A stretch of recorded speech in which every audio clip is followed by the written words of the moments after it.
Welcome to Code Enforcement or Not with your host, 6th District Councilwoman Denise Gray, and her special guest, Director Lee Steele of Code Enforcement.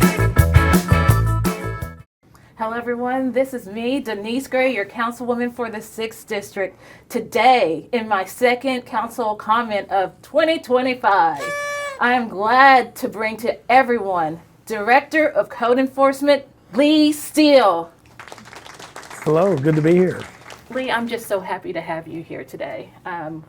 Over the past year, you and I, we've done many town halls together. And I just want to say, before we get into this conversation, thank you. Well, you're welcome. It's been a pleasure working with you. I enjoy every moment of it and looking forward to what's on the horizon. Mm-hmm. You're new to this position. I have been in this position since fall of 23, just a little under a year and a half. Mm-hmm. Wonderful. So Lee and his team have made some amazing achievements and changes here in the Division of Code Enforcement. They've been working so hard to implement some wonderful changes, and we will learn more about those changes today. But first, time to play a game. Code Enforcement or Not. So I'm going to ask you some of the questions that my office has received from residents around Lexington regarding code enforcement. And oftentimes, many of the things are not covered by code enforcement. So in this game, I'm going to give you some of those scenarios, and you're going to say, let us know if it's code enforcement or not. Okay. Let's start off with a really easy one. You ready? Yes. Okay. You ready, audience? Let's do this. Okay. My neighbor has a giant pile of trash in the middle of their front yard. It's been there for over a month. And they have 3 junk cars parked there in the front yard too. Is that code enforcement or not? It is split. Oh. Part of it is code enforcement with the trash and debris, and the cars parked in the yard falls to the Lex Park. Okay, Lex Park, or even our traffic safety. Our non-emergency public safety, yes. Yes, awesome. So here's another one. You ready? Yes. Are you ready? Yes. Get ready, here we go. Okay. I heard that property owners are responsible for their sidewalks. I broke my ankle on a sidewalk in front of my neighbor's home. I told the neighbor about it, but they did nothing. Is this code enforcement or not? It is. It is. Please report all those sidewalk cases through Lex Call 311-425-2255. We'll inspect, mark, and ask for replacement or repair of damaged sidewalk panels. Did you get that question correct? No. Applause to you if you did. Do better on the next one if you didn't. Okay, here it is. There is a business next to my home that has placed a huge, brightly lit billboard that shines right over into my yard and through the window to my bedroom. Is this code enforcement or not? It is not. Oh, Wow. who is it? Right now, Lexington is still crafting light pollution ordinances, but at this time, it's a use of the property problem, and that would fall to zoning within the Division of Building Inspection. Oh, that's a good one. So remember, for a building inspection, you just call 311 and you ask for a building inspection if that is your issue. Well, you're educating us all today, and thank you. You're welcome. Yes.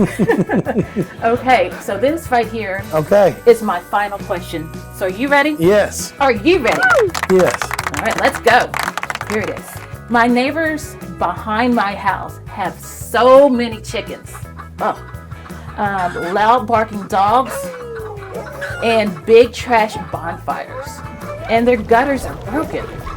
Every time it rains, it runs down into my backyard. Is this code enforcement or not? It's not entirely code enforcement. That's a pretty big bunch of things going on Yes. there.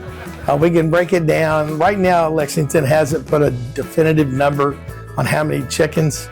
We just recently started kind of overlooking the roosters. As long as they're semi-contained in the backyards, we do know they can get out at any time they want or choose, but that's not been a problem here of late. You mentioned in that comment about the burning of trash. Burning of trash. That's definitely going to fall to you, and you're going to actually call emergency 911, and LFD is going to come out and see if you got a burn permit. Mostly inside the city, there's not going to be anything larger than a fire ring acceptable, and it's not even meant to be used then as a trash burning pit at that point. It's for just ambient lighting fire. We mentioned about the runoff of water coming from possible gutters. Obviously, a property maintenance issue would fall to code with the gutters. And if the gutters are so bad or the drainage system has caused water to run onto another property, what code needs to see is that water is impacting the surface area of the neighboring property by cutting ruts, and then eventually it'll cut its way all the way down to the street, and usually it makes a deposit of debris onto the sidewalk, and that's how we track it back, and that is something that we can help with. Awesome. So that was a doozy of a It was a multifaceted question, yeah. Yes, it was. And we get that a lot, and that's why I like this. That's why I emphasize the customer service side of our phone calls. We need to make sure we know where these calls go, and we not only should we offer to give them the number, we should probably connect them and get them there. And that's what we do here. All the staff up front has been cross-trained with LexCall, with myself, and all these kind of questions you're asking. And I think they do a wonderful job getting people to the right parties when it's not code. Right. And I just want to go ahead and say thank you all, because since you've become the director, it's the transparency from the Division of Code Enforcement it's been night and day. And your leadership is why all these positive changes are happening here. Well, And the environment that you have created. I mentioned to you back in September of 23, customer service would be the paramount thing for code. And it's in our business, if we think about it like a foundation, an engineer will tell you, if you don't build the foundation perfect, you can't have anything above it worth anything, because those little cracks become fractures become big problems. Think about that the same way with your staff. If you don't train them up from the beginning, from the foundation, and get that mindset set from the beginning, you're looking problematic for the future. And now that this game is over, we're going to go to a commercial.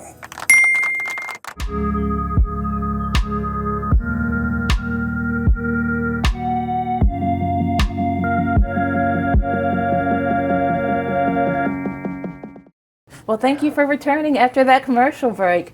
Well, now it's back to work. We have some big questions for Director Lee Steele regarding code enforcement that can help the people of the 6th District and all over Lexington. What's the best possible way to report a code enforcement or a nuisance issue with the Code Enforcement Division? Well, we definitely want you to use the city's LexCall division, 311-425-2255. We want to do it for multiple reasons. It's a great start to the tracking ability of the case that you've established. The citizen will get their case number, and they can follow it through then the process. Yes, so 311 is our one stop for City Hall for all things. And also something that I'm working with Director Kendra Carter of LexCall 311 is making sure that once the complaint is put into Salesforce, that not only you receive the first initial email if you put your email address in, but you'll also receive an update as the case progresses. There have been many changes that you have brought in and brought it's the new light here in your division. What are some of those changes that you and your staff are doing now?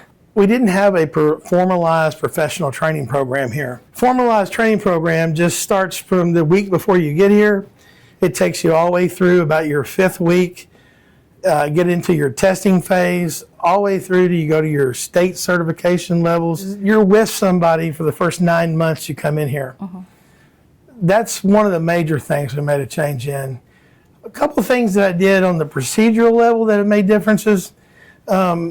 Previously, we were issuing multiple fines when we had the opportunity to abate. Yes. And an abatement is something that can make an immediate impact and solve an issue. If you can abate it for what you can give a citation for, let's get the problem out of the way, stops the phone calls to 200 Main, stops the phone calls to us, and the same amount of damage is done. The abatement versus the fine are about the same. And what we do now is we go and notice an order, we do a citation, and we assess, can we abate it for the next step? Fine. If we can, we go after it and get it done and get it done over with. We finally achieved abating 5 sidewalks now. I know it doesn't sound like a lot, but we've gone from 20 years of 0 to 5 in less than now 6 months. And what that does is in the sidewalk world, the fines are $10 a square foot, and they can add up so quick that you can put a house in foreclosure over a few sidewalk panels. And I thought that was ludicrous. Yes. One of the big issues that we heard during our town hall is about issues regarding abatements and lessening the fines for our residents. And I really like what you come in and have done to make it basically more customer service oriented and making sure that we actually help people instead of punish them. I'm curious, after our town halls that we had basically many of our residents are fearful once they get the citation. What if a resident receives a citation from code enforcement, what should they do? I like to tell everybody they should do 3 things.